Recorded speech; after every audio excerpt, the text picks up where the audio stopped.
Very good morning, cadets. We are in chapter number 5, that is rulers and buildings. In chapter number 5, till now we covered the topics like Qutub Minar. We also covered the topics who constructed Qutub Minar. Qutubuddin Aibak constructed Qutub Minar. Iltutmish, Alauddin Khilji, Muhammad bin Tughlaq, Firoz Shah, they were all involved in the renovation of this great monument. We also studied about two types of structures, that is public structure and private structures. Private structures are those structures which are meant for the purpose of the king and his family. In that we studied fort, palaces, gardens, tombs, etc.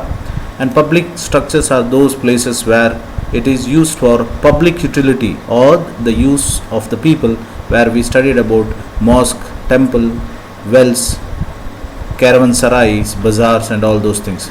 We studied about the structure of the Mughal architecture, that is superstructure or a structure over the base building, and corbelled structure. So we also studied about in detail about the arch type of construction which is done in the medieval Indian history. We compared the Kendriya Mahadeva temple of Khajuraho with the Tanjavur temple, Rajarajeshwara temple of Tanjavur. And Rajarajeshwara temple of Tanjavur is known for its tallest shikara. So this is a comparison picture where Rajarajeshwara temple and Kendriya Mahadeva temple of Khajuraho, where you can see Rajarajeshwara temple got a tallest shikara. We also studied about the style of construction which is followed during the medieval Indian history. So I completed all these in the last classes. Now let us go through the topic, the half completed topic in the last class, that is building temples and mosques and tanks.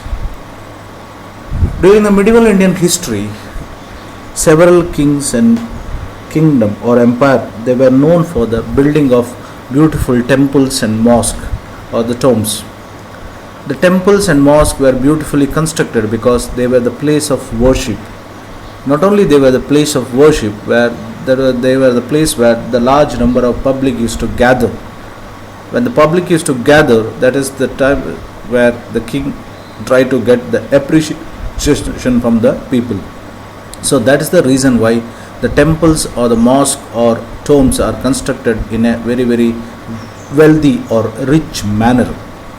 They were also meant to demonstrate the power of the king, wealth and devotion of the patron. For example, Rajarajeshwara temple built by Rajarajadeva for worship of God Rajarajeshwara. So most of the temples which were constructed during the medieval Indian history, for example, Belur Chennakeshava temple. Chennakeshava is a main deity which is worshipped by the Hoysalas. The same way you can see Chalukya kingdoms, the temple which is Banashankari. Banashankari was the main goddess which was worshipped by the Chalukyans of Badami. So the mainly what we understand, that temples which were constructed in the medieval Indian history mainly to demonstrate the power of a king, not only the power of the king, and it is also a sign of demonstration of the pattern, means the king was worshipping or king belongs to which religion. We also studied about the king, why the king took the name of the god. For example, let us read this. The king took the god's name because it was auspicious and he wanted to appear like a god. Rajarajeshwara, Rajaraja Chola constructed a temple called Temple for Rajarajeshwara. So you can see here the name of the god as well as the name of the king sounds same or similar. So what is the purpose of keeping both similar?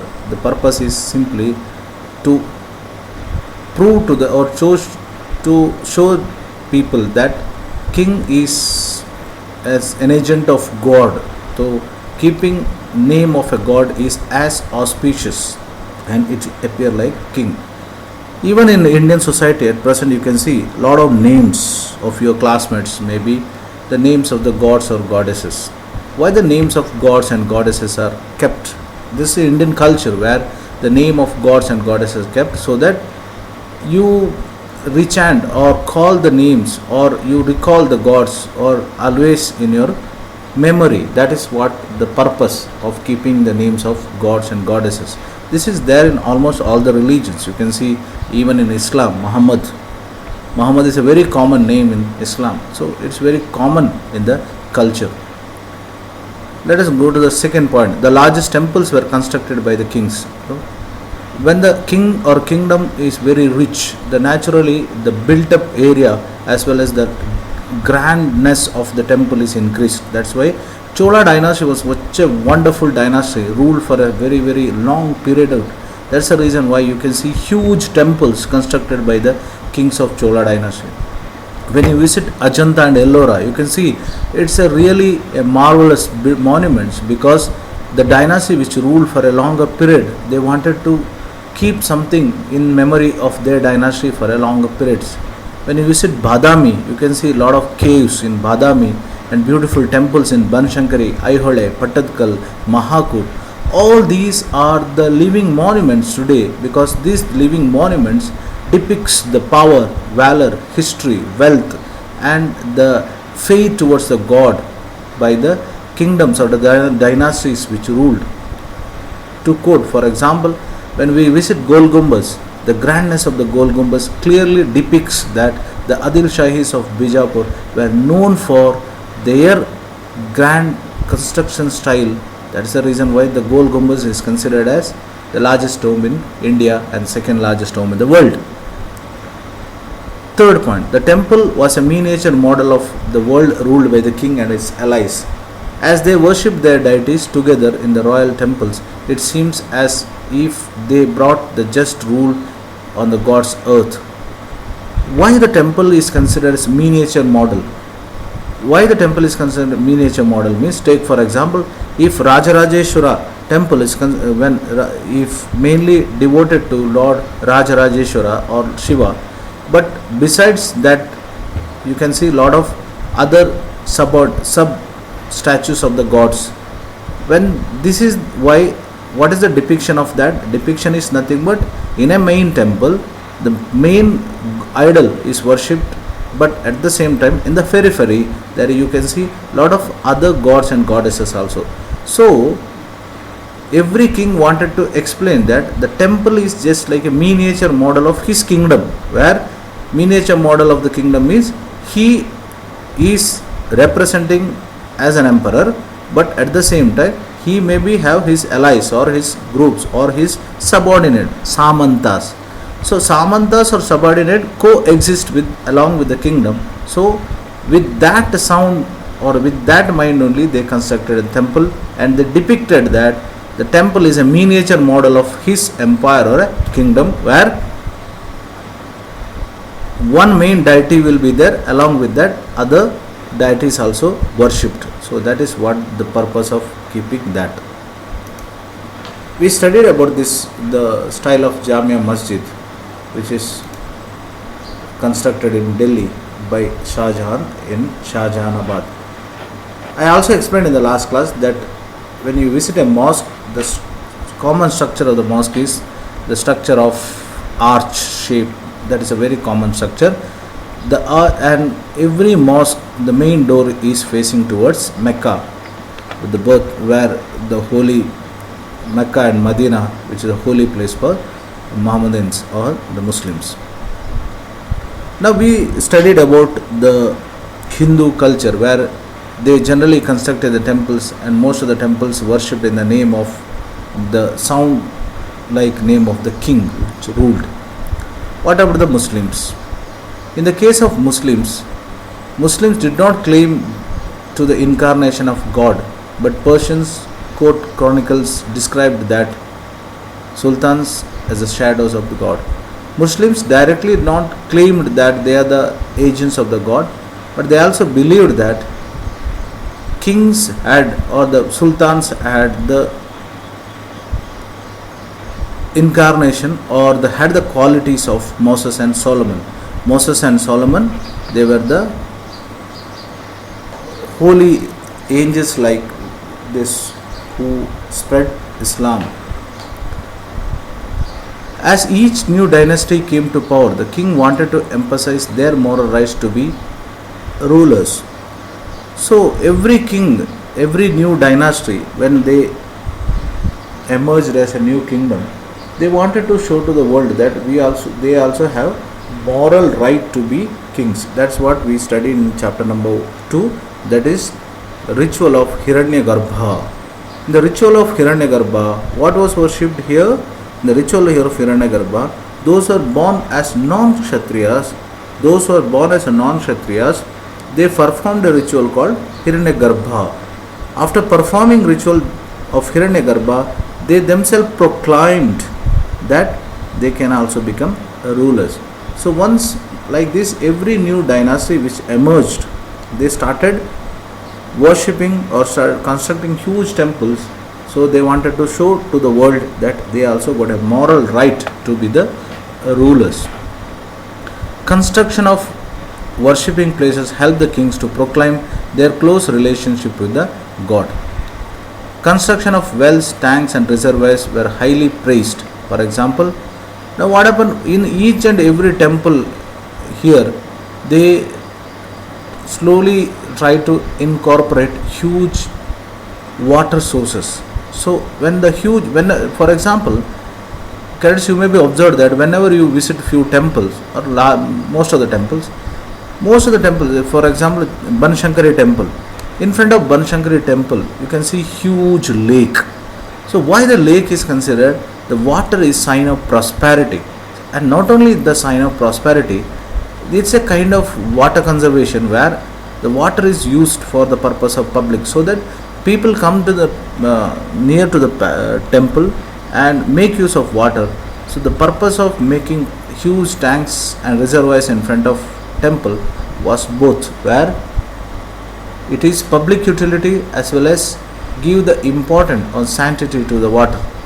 For example, the holy Sarovar, you can see a huge lake in front of the golden temple, the worshipping place of Sikh religion. So you can definitely, if you visited Mahakud temple, in front of Mahakud temple, you can see a huge lake or a water reservoir where you can see people take bath. So it is considered as giving importance to the very, very important element, that is water. So whenever the king started constructing new temples, they started incorporating the element of lakes, huge wells, tanks as a part of the temple structure.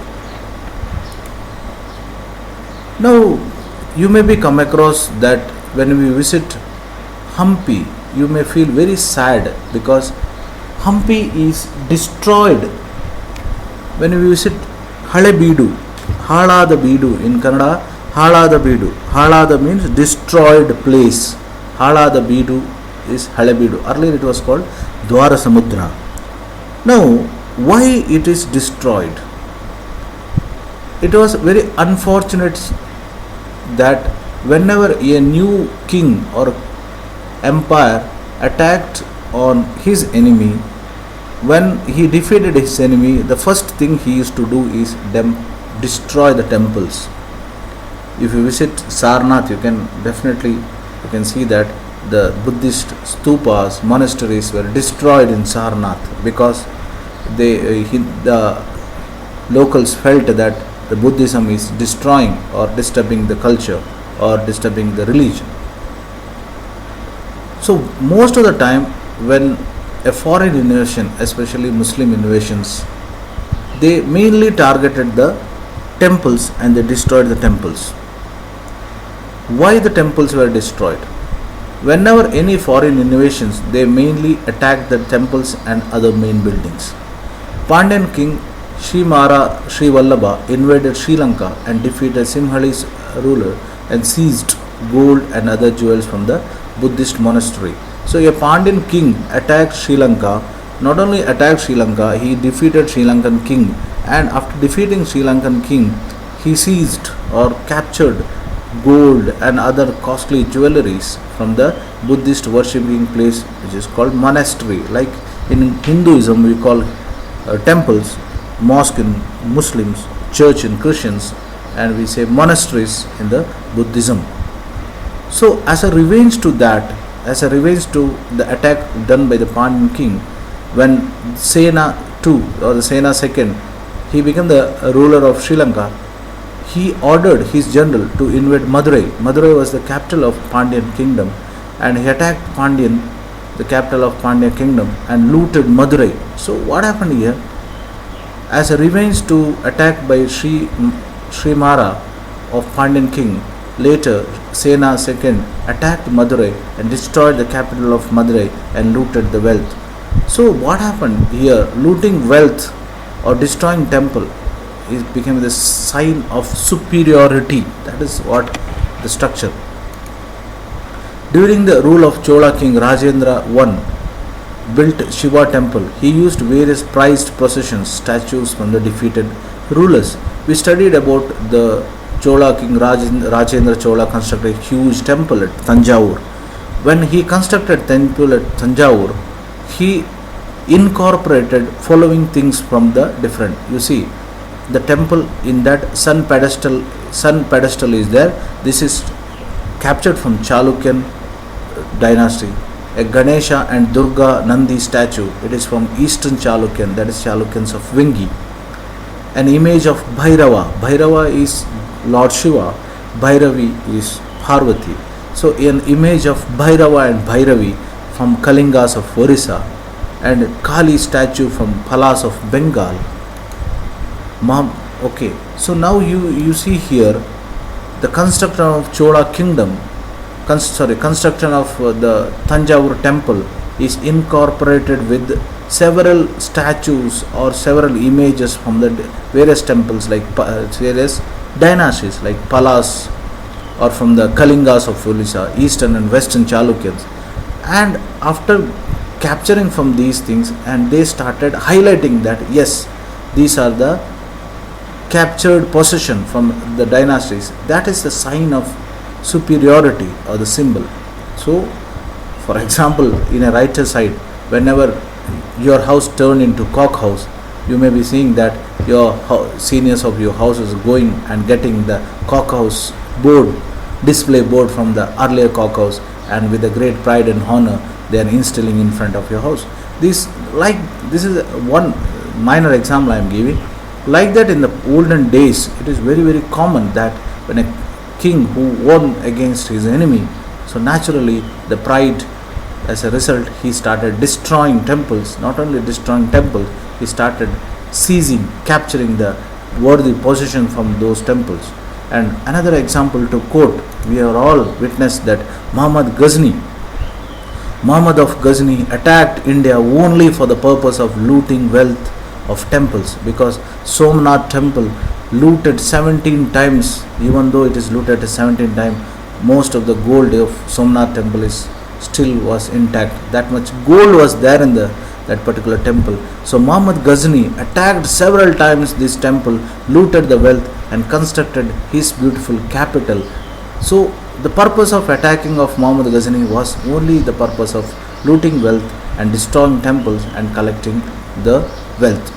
So during the Middle Ages, most of the rulers displayed their political power by attacking and looting the places of worship of defeated rulers. So that is what very common. You may be the most controversial Babri Masjid. What was the claim of Archaeological Survey Department or the Ram Janmabhoomi Mandir was the same, that they claimed that there was a temple here and the temple was destroyed and the mosque was constructed. So like that, there were many claims in the past, in the medieval Indians, where you can see the looted treasury or temples were looted. So cadets, we studied till now why the temples were destroyed. Temples were destroyed because the king who won the war wanted to show his power, and we also studied about the construction of temples incorporated with the lakes and the reservoirs. The purpose was to educate the people in the conservation of water. Today we are all in a war cry that conserve water, don't waste water.